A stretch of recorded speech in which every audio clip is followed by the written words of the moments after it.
This is One on One.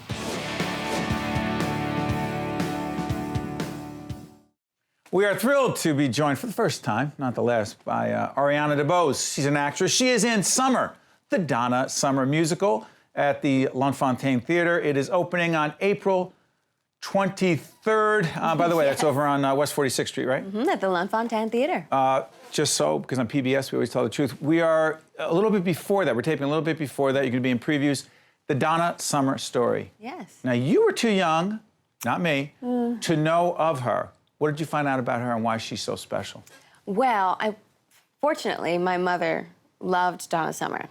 So my favorite thing when I was growing up is my mom and I would Donna Summer size together. Well, to her greatest. What? We would literally, my mom would work out to Donna Summer and I would work out with her. So that was my introduction to Donna and her music. And then I obviously did my research and my homework and I read up on her when I was auditioning for this piece. And she was a brilliant human. She really was such a generous, giving spirit. Right. And what I think is so fascinating is the duality between being, you know, an icon for so many people and also trying to maintain your humanity, right? You know, as I think about this, the idea that this is being done, first of all, is so special, so smart, so important. And for those of us who, back in the day, as I say, I got to see her. I was telling the crew, like, where'd you see her? In New York. Well, where in New York? It was actually at, I thought about this, it was actually where they play the US Open. They did concerts there. It was the summer of '79. Perfect. Don't even go there. I won't. And she had, I mean, tens of thousands of people in the palm of her hand. As a performer, when you look at the video of her and then you're playing her, what did you see in her as a performer? Well, she was honest. She was so honest, but she loved playing a character. She was heightened, you know? She loved theater, which I think is my connection with her. She loved theater. She did. She loved theater. She wanted to be an actress, actually. Is that true? It's true. It's true. And she wanted to be a film actor in particular. She loved putting on a character, and she actually had her own home studio with, you know, the video camera and the set and the lights. Like, she did the whole thing, which I think it makes her really interesting. It gives her music another layer. You know, when she did Love to Love You, that was based off of Marilyn Monroe. No. Love to Love, that song. That song was based off of Marilyn Monroe. Is that a tough song for you to do? You have to come see the show and find out. That's good. You're well trained. You're very good. Thank you. Hot Stuff. Yes. Love doing that. Love it. Love it. It's one of the sexiest moments in the show, I think. You know, we give you a little dose of Studio 54 with Hot Stuff. Wow. We remind you what it was like to be in the club, you know? She works hard for the money. You just, right? So relevant right now, you know, with the women's movement. I think, you know, when she wrote that about a restroom attendant named Onetta. And there are millions of Onettas, you know what I mean? So any woman who is working multiple jobs to take care of her children, or just any woman who's working more hours that takes her away from her family. That's right. You know, you relate to that. She's ahead of her time. By the way, I want to remind folks that this very special play about Donna Summer that you are starring in opens April 23rd over the L'Enfantin Theater. Check that out. Your career. When did you know that you wanted to be on stage? I think I was 3, and I just liked the sound of applause. I wish it was deeper than that, but... No, that's deep. That is deep. Did you get applause? I mean, did you have an opportunity as a really young kid to be on stage? I started dancing when I was 3, ballet tap jazz. Where? I grew up in Wilmington, North Carolina. Okay. Yes. And I believe my first costume was a daisy. I was dressed as a daisy. It was really attractive. But I knew then that I liked making people laugh, and I liked that relationship to the audience. And then I started training seriously as a dancer at 12. I knew at 12 that I wanted to dance. Right.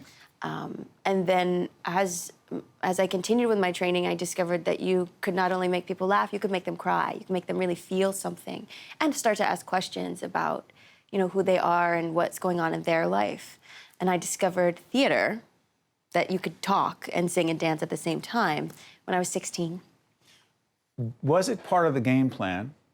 Loaded question, I know. There are 2 other things you've done that just blow me away. One is Hamilton, the obvious, Need I Say More? And the other one is A Bronx Tale. Hamilton, describe it. Oof, it was a whirlwind. No one saw that coming. You know, we took the world by storm and we changed it. Did not see it coming. Yeah. I mean, well, and one of my favorite things, my mentor, the fantastic, inimitable Terrence Mann, we were having a conversation over dinner one night, and I was telling him about this new project I was working on. I was like, you know, it's called the Hamilton Mixtape right now. The Hamilton Mixtape. The Hamilton Mixtape. And it's, you know, developmental. It's like a hip-hop opera. Tommy Kail would kill me if he knew that I said hip-hop opera. But, you know, it's like a Les Mis, but it's current, you know. And he said, Founding Fathers and rap. That's a horrible idea. Horrible. Horrible. Idea. He literally said horrible idea. So cut to, we're doing Hamilton at the Public Theater. And I was like, Pops, come see the show. And I got him a ticket, and he wept. He wept. And after the show, he came to me and he said, I've never been so wrong about anything in my life. Did you know you were part of history while you were doing it? Yes. How so? It's a feeling. When theater is really good, you feel it in your gut. And it boils and it stirs. And there's nothing like it. You know, good theater is good communion, you know? Like the power of theater is its power to bring people together. And when you feel that energy that pushes people over the edge, because it's collective. When one person cries, everyone cries. And I love that. What an extraordinary career already. Thank you. And the other one I want to bring up, Georgette, we have a clip, right? We have a clip from A Bronx Tale. Chaz Palminteri, Robert De Niro. What's the matter? Yeah. Couldn't get any big stars? Let's check out this clip.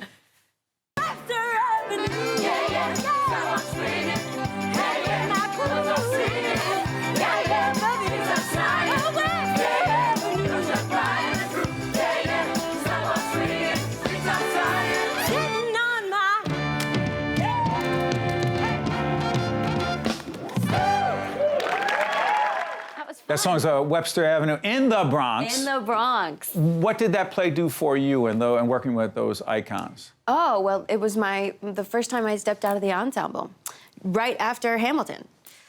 So it's an embarrassment of riches, really, you know. You're out front.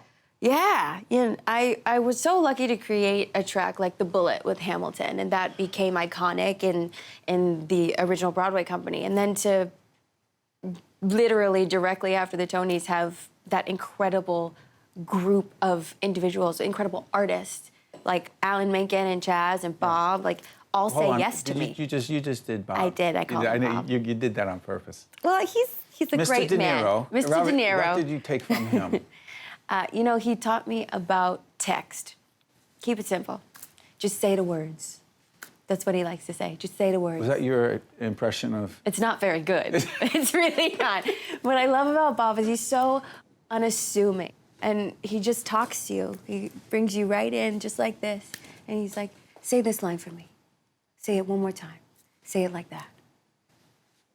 Okay. And it works every time. Yeah. He says, just keep it simple. Talk to me, you know? And that was the greatest lesson, and it applies to everything. If we all just listen and respond, then you're doing the right thing. You are a fabulous guest. Thank you. I'm sure you're even better on stage. And you mind if I tell them? The L'Enfantin Theater, the Donna Summer Musical. Indeed. The theater's at 205 West 46th Street. And Ariana DeBose, I want to thank you so much for joining us here on public television. Thank you. Done. Thanks for having me. Great. Check you out right after this. That was awesome. One on One with Steve Adubato has been a production of the Caucus Educational Corporation, celebrating over 25 years of broadcast excellence. This special edition of One on One with Steve Adubato is brought to you from the Tisch WNET studios at Lincoln Center. Funding has been provided by St. Joseph's Health, Berkeley College, the New Jersey Education Association, Horizon Blue Cross Blue Shield of New Jersey, the law firm of Gibbons PC, NJ Best, and by Adler Aphasia Center. Transportation provided by Airbrook Limousine, serving the metropolitan New York, New Jersey area.